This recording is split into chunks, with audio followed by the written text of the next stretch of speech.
Assembly వేదికగా BRS MLA Harish Rao చేస్తున్న విమర్శలపై TPCC అధికార ప్రతినిధి డాక్టర్ చరణ్ కౌశిక్ యాదవ్ నిప్పులు చెరిగారు. గణాంకాలతో సహా ప్రతిపక్షానికి గట్టి కౌంటర్ ఇచ్చారు. కాంగ్రెస్ ప్రభుత్వం రైతుల సంక్షేమం కోసం నెలకు ఏకంగా 5,000 కోట్లు ఖర్చు చేస్తుందని ఆయన స్పష్టం చేశారు.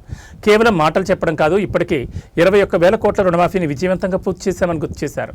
బోనస్తో కూడిన ధాన్యం కొనుగోలు, మహిళలకు వడ్డీ లేని రుణాలు మరియు విద్యారంగానికి భారీ నిధులు కేటాయిస్తూ రాష్ట్ర ప్రగతికి బాటలు వేస్తున్నామని తెలిపారు.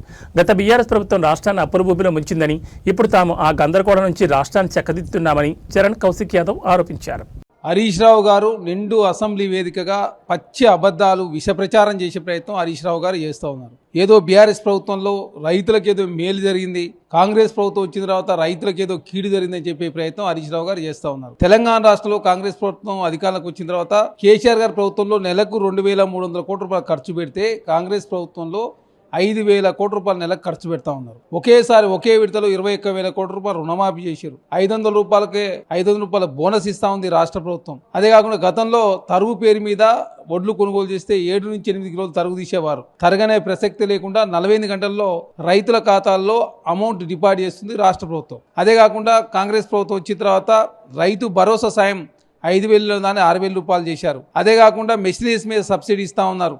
అదే కాకుండా గిట్టుబాటు ధర కల్పించే ప్రయత్నంలో ప్రభుత్వం ముందుకు పోతా ఉంది. రైతు కమిషన్ కూడా ఏర్పాటు చేశారు. బీఆర్ఎస్ పార్టీ హరీష్ రావు గారి ప్రతిదీ అబద్ధాలే. ఏ అంశం తీసుకున్నా, వ్యవసాయ రంగం తీసుకున్నా, మహిళల అంశానికి సంబంధించిన అంశం తీసుకున్నా కూడా బీఆర్ఎస్ పార్టీ విష ప్రచారం చేస్తాం. మహిళలకు సంబంధించి 4,500 కోట్ల రూపాయలు వడ్డీ మాఫీ చేయకుండా మహిళలను మోసం చేసింది బీఆర్ఎస్ పార్టీ. కానీ కాంగ్రెస్ ప్రభుత్వం 57,000 కోట్ల రూపాయల మహిళలకు వడ్డీ లేని రుణాలు ఇచ్చి ఆర్టీసీలో కావచ్చు, సోలార్ విద్యుత్తులో కావచ్చు, అదే కాకుండా స్కూల్ యూనిఫామ్లలో కావచ్చు, ఇందిరమ్మ చీరలు కావచ్చు, శిల్పారామం కావచ్చు, శక్తి భవనాలు కల్పించే ప్రయత్నంలో ప్రభుత్వం ముందుకు పోతా ఉంది. అదే కాకుండా ఎడ్యుకేషన్ రంగానికి సంబంధించి కేసీఆర్ ప్రభుత్వంలో తీవ్ర నిరాశ నిస్పృహలతో కూడినటువంటి కేసీఆర్ ప్రభుత్వంలో ఈనాడు కూడా రివ్యూ చేయలేదు. ఈనాడు విద్యార్థుల సంబంధించి రియంబర్స్మెంట్ పెండింగ్ ఉండడానికి కారణం ఆనాడు కేసీఆర్ గారు 5,500 కోట్ల రూపాయలు పెండింగ్ పెట్టడంతో తెలంగాణ రాష్ట్రంలో విద్యార్థులకు సంబంధించి రియంబర్స్మెంట్ పెండింగ్ ఉన్నమాట వాస్తవం. కాంగ్రెస్ ప్రభుత్వం వచ్చిన తర్వాత ముఖ్యమంత్రి గారు ప్రతి నెల రివ్యూలు చేస్తూ ఉన్నాడు. ఎడ్యుకేషన్ రంగానికి అదనంగా నిధులు కేటాయించుకున్నాం. ఉస్మానియా యూనివర్సిటీకి అయితే ఏకంగా 1,100 కోట్ల రూపాయలు, అదేవిధంగా వీరనారి సాకల యూనివర్సిటీ 500 కోట్ల రూపాయలు. తెలంగాణ రాష్ట్రంలో కాంగ్రెస్ ప్రభుత్వం వచ్చిన skill university, sports university, Veeranari Sakala university, అదేవిధంగా మన్మోహన్ సింగ్ యూనివర్సిటీ ఏర్పాటు చేసుకొని తెలంగాణ రాష్ట్రంలో ఎడ్యుకేషన్ కమిషన్ కావచ్చు, అదే కాకుండా విద్యారంగం అత్యధిక నిధులు కేటాయించుకొని ఐటీఐ ప్లేస్లో అడ్వాన్స్ ట్రైనింగ్ ఇన్స్టిట్యూట్ తీసుకొచ్చి ప్రతి నెల 2,000 రూపాయల స్కాలర్షిప్ ఇచ్చే ప్రయత్నంలో భాగంగా కాంగ్రెస్ ప్రభుత్వం ముందుకు పోతా ఉంటే చూసి ఓరలేక హరీష్ రావు గారు నోటికి ఏదో ఇస్తే అది మాట్లాడే ప్రయత్నం బీఆర్ఎస్ పార్టీ హరీష్ రావు గారు, కేసీఆర్ గారు విష ప్రచారం చేసే ప్రయత్నం వారు చేస్తూ ఉన్నారు.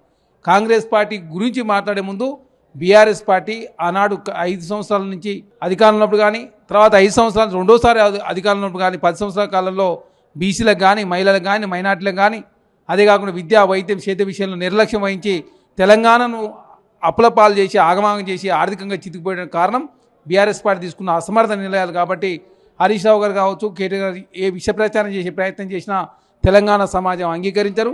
ఖచ్చితంగా తెలంగాణ సమాజం మేలుకున్నది కాబట్టే బీఆర్ఎస్